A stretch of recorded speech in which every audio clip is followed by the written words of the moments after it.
Boulet, bonjour. Faut vous appeler Boulet? Oui. D'accord, très bien. Le tome 8 des notes reprend vos pages des 24 heures de la BD, les défis comme les 24 heures ou vos notes de blog qui jouent avec les nouvelles possibilités du web. C'est ça qui vous motive, qui vous inspire? Euh,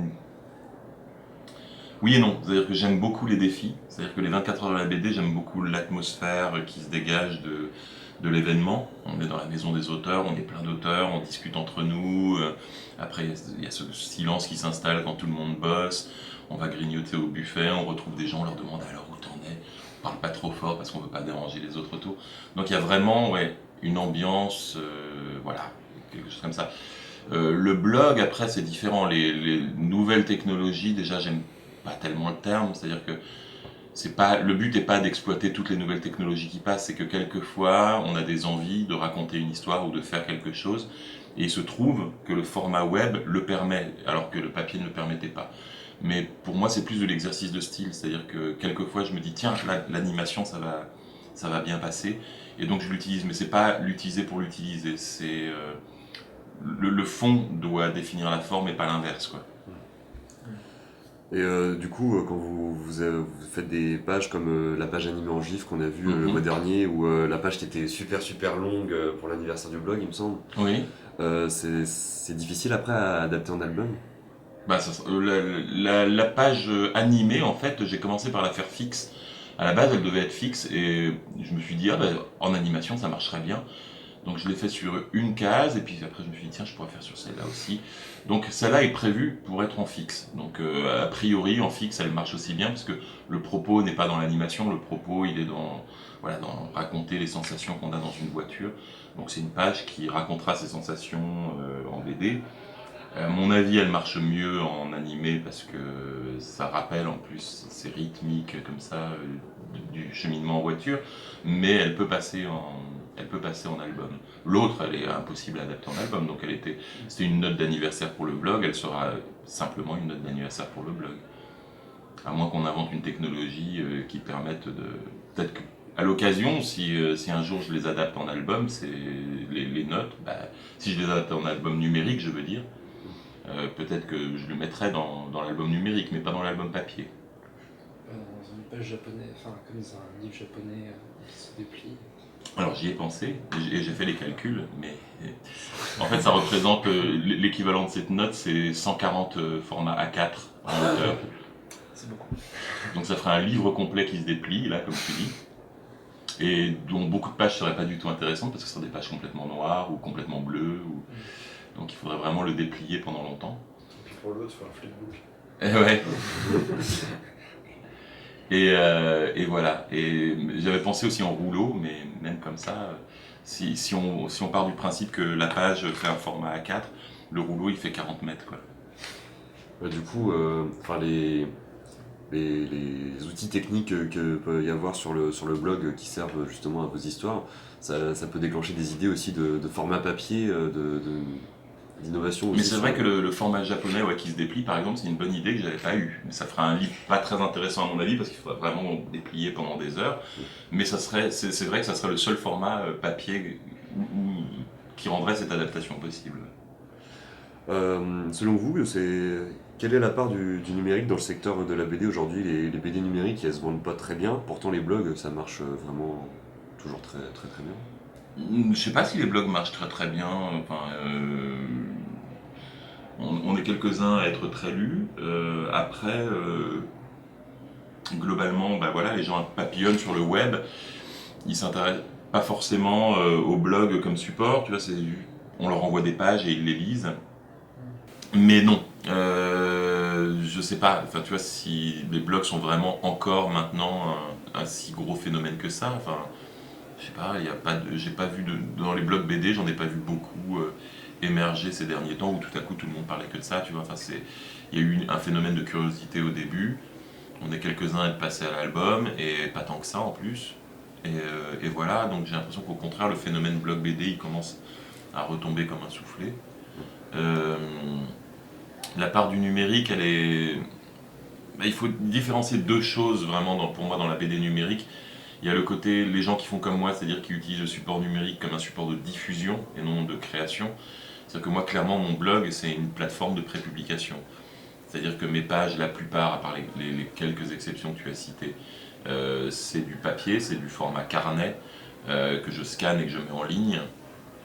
Donc après, ça, finalement, c'est juste un moyen de l'avoir en avant-première avant de le lire en album. On est beaucoup à utiliser le blog comme ça, à dessiner tradi, et pour ensuite le publier.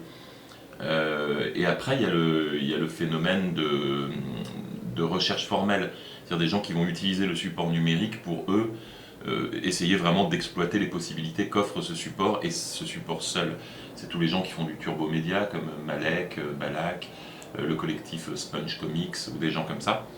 Et eux, ils vont avoir une vraie recherche, une vraie réflexion sur le format, c'est-à-dire essayer de jouer sur le défilement des images, sur le défilement avec la molette ou sur le clic.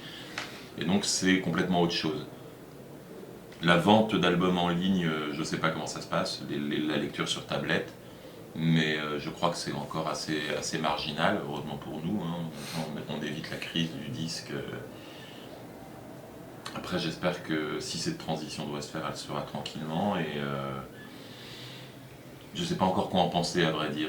Pour moi, en tant que lecteur de BD, j'aime pas lire sur tablette, je préfère lire le vrai livre, avoir le livre. Je préfère le livre, c'est encore l'objet qu'on peut offrir et tout. Mais à chaque fois que je me dis ça, je me dis aussi que je raisonne comme un vieux con, parce qu'il y a des gamins qui vont être élevés en lisant que sur tablette et pour qui le support livre ne voudra pas dire grand chose. Et peut-être que d'ici 10-20 ans, effectivement, tout le monde lira sur tablette, et ne se posera plus la question, quoi. Donc moi, j'ai mes référents qui font que je préfère le livre. Je pense que j'ai encore beaucoup de lecteurs qui sont dans ce cas-là, la grande majorité même, mais va savoir ce que va penser la génération suivante. Donc c'est peut-être des questions qu'il faut qu'on essaye d'anticiper. Après, moi, je ne voudrais pas que le passage au numérique soit un prétexte pour faire n'importe quoi non plus. C'est-à-dire que justement, les limites de l'animation et de ce genre de choses, c'est que ça peut très vite tomber dans le gadget. Moi, personnellement, quand j'achète une BD en ligne pour la lire sur tablette, je veux qu'elle soit la BD. Je veux pas qu'il y ait des petites animations à la con, je veux pas qu'il y ait des génériques, je veux pas qu'il y ait des bruitages. Je veux simplement ma BD sur un autre support. Les seuls que j'achète dans ces supports-là, c'est les comics, parce que quelquefois, voilà, c'est un peu chiant de se procurer un comics qui va être un petit format papier, épais comme ça, de pas très bonne qualité, il va falloir traverser tout Paris pour aller l'acheter. Bah, je préfère le commander sur tablette et le lire sur tablette. Donc voilà, pour le moment c'est ça mon rapport au numérique. D'accord. Vous parliez tout à l'heure, peut-être pas forcément d'un déclin, mais que ça retombait un petit peu la folie des blogs BD. C'est peut-être aussi dû aux réseaux sociaux. Par exemple, vous faites des notes dans le train, un jeu un peu avec les... Ouais, bien sûr. Ah bah, les réseaux sociaux ont changé la donne au niveau de la diffusion, parce que la diffusion est tellement meilleure sur les réseaux sociaux que quand on a un blog. Les réseaux sociaux apportent une facilité à rencontrer ses lecteurs que même le blog n'apportait pas, parce que le blog, il fallait quand même que les gens trouvent l'adresse, décident de te suivre. Enfin, il y avait encore moyen d'être plus efficace, quoi. Et les réseaux sociaux sont ce moyen. Sans compter que beaucoup de blogs étaient en fait des gens qui voulaient simplement avoir une tribune et s'exprimer. Et les réseaux sociaux comme Facebook ou Twitter leur permettent d'avoir ça sans même avoir à dessiner. Donc il y a beaucoup de gens que je voyais beaucoup dessiner qui du jour au lendemain ont arrêté de dessiner, se sont contentés de poster des trucs sur Facebook et Twitter. Et ça a satisfait leurs besoins de réseau, quoi, en gros.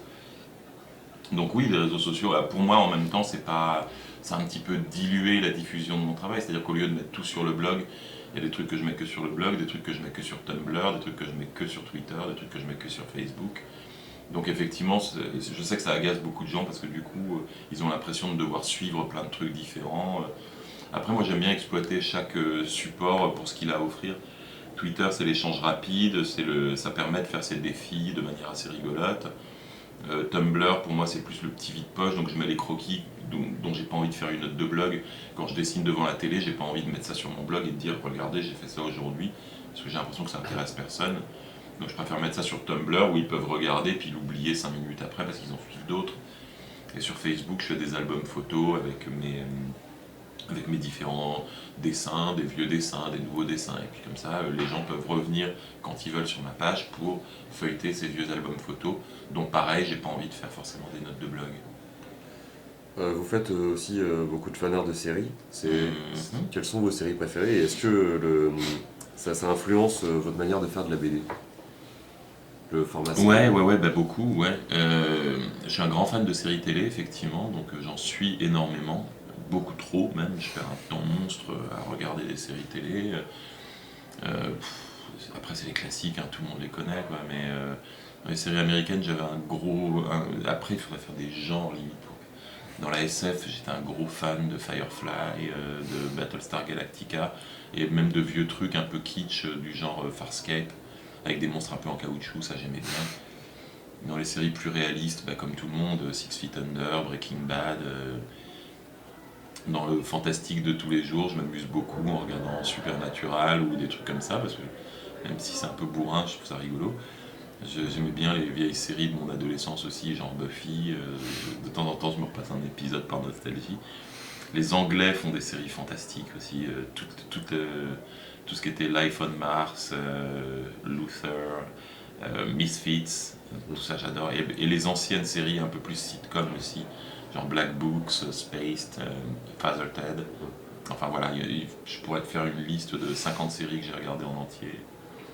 Donc voilà, et effectivement ça m'influence parce qu'il y a une narration qui est de format très court, avec beaucoup de comiques de situation, avec des trouvailles comme ça sur ce format, qui quelquefois m'inspire, surtout pour les récits des 24 heures de la BD.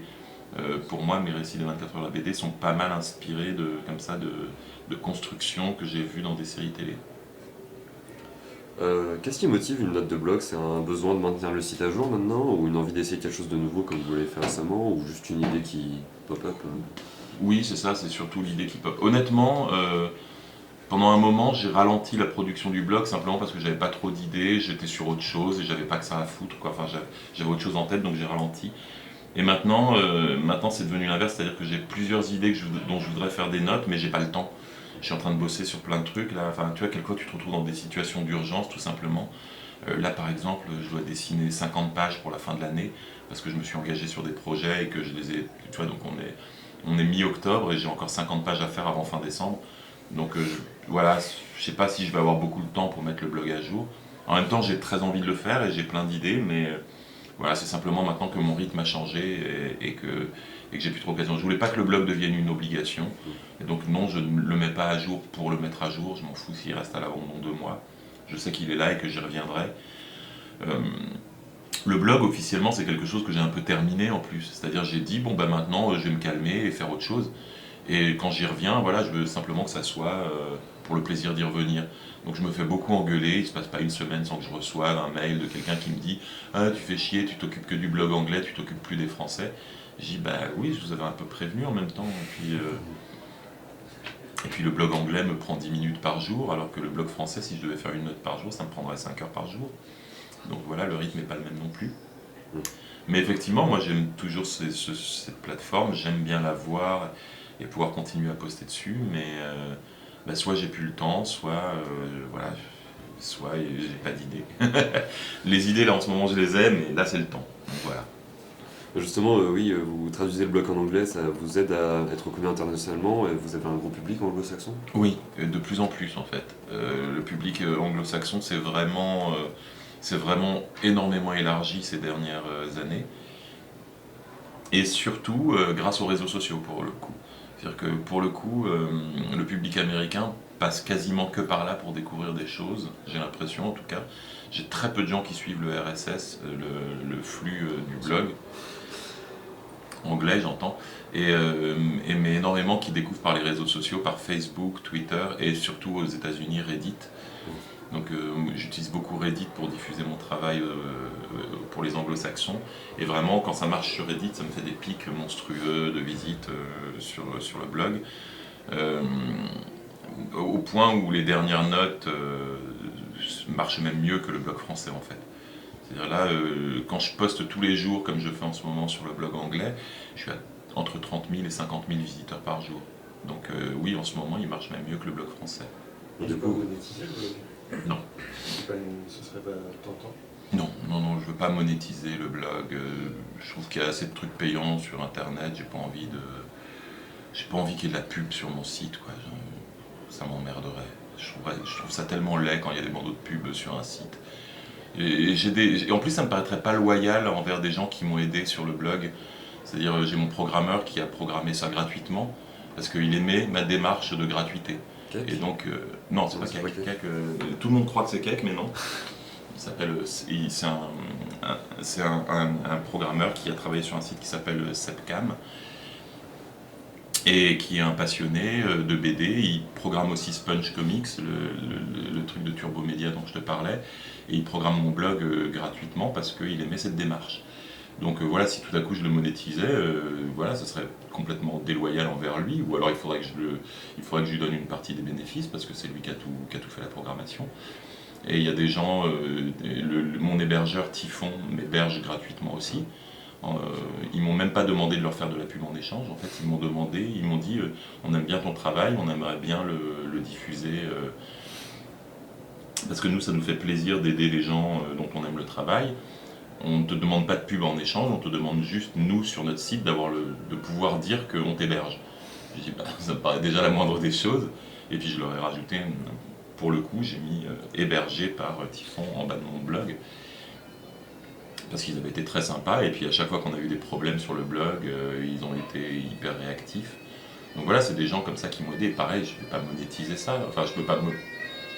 Ils m'hébergent gratuitement, je vais pas leur demander. Il y a de la cornemuse, sans déconner, la Bretagne, quoi. C'était soit ça, soit un robot. C'est pas du bignou ça? Ouais, du bignou, enfin, Comment ça truc n'importe quel instrument sauvage qu'ils ont dans ces régions. de sauvage. Ouais, de sauvage. Et donc voilà, donc je préfère garder cette gratuité. De toute façon, j'en vis du blog, puisque ce qui me fait vivre, ce qui paye mon loyer, c'est vendre des albums. Donc voilà, au début je l'ai fait complètement gratuitement, et puis finalement ça m'a été entre guillemets remboursé par les lecteurs qui ont acheté les albums. Donc voilà, je ne veux pas forcer les gens à participer au financement du blog. Donc la pub, pour moi, ça revient à ça. C'est dire aux gens, vous n'avez pas le choix, je mets de la pub et je vais être payé pour le fait que vous regardiez mon blog. Donc ça, je trouve ça pas juste, pas normal. J'ai pas envie d'imposer aux gens de la publicité alors qu'ils en ont déjà partout dans leur vie autour d'eux.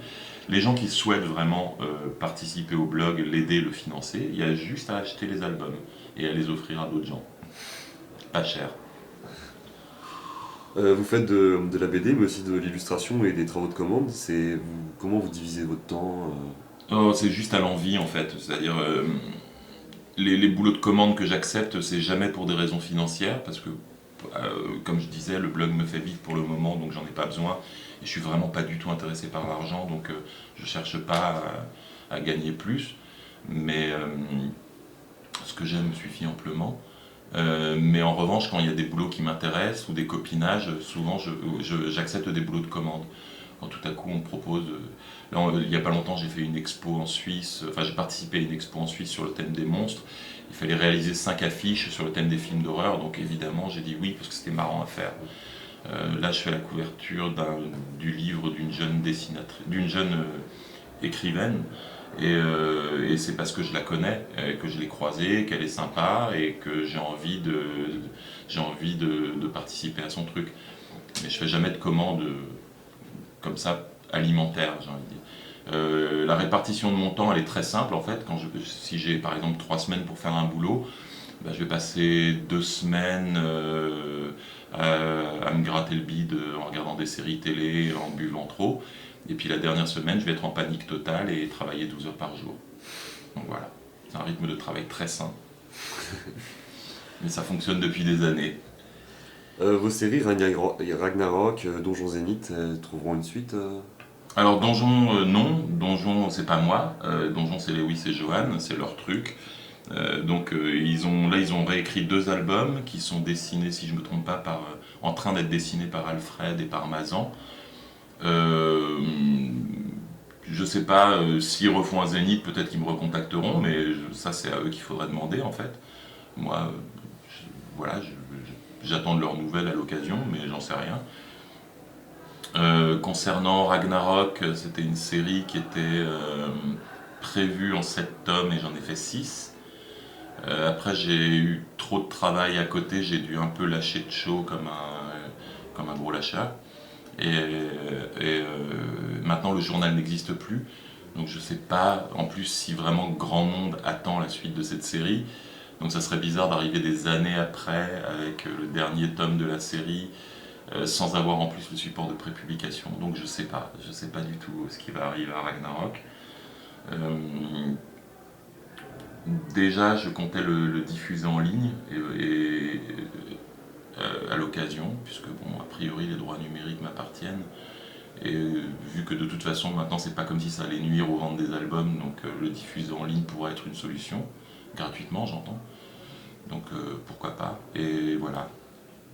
Mais pour le moment c'est tout ce que je peux dire.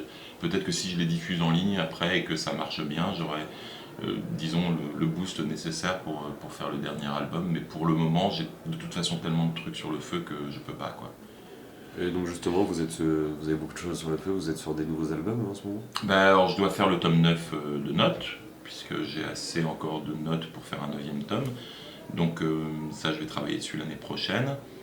Là pour la fin de l'année, je travaille pour la revue papier de Lewis Trondheim, où je dois faire une histoire d'une 40aine de pages, donc ça va bien m'occuper. Je travaille pour le livre d'un copain, Patrick Beau, qui a écrit un livre qui s'appelle L'homme qui sauva le monde et autres sources d'étonnement, qui est un livre auto-publié chez lulu.com, je crois, si je me souviens bien. J'espère que je dis pas de conneries. Et là, il va l'adapter en bande dessinée chez Delcourt, et du coup, je dois illustrer une des histoires en 10 pages. Donc c'est ça les 50 pages que j'ai à faire pour la fin de l'année. Après, donc début d'année prochaine, il faut que je bosse sur le Note tome 9.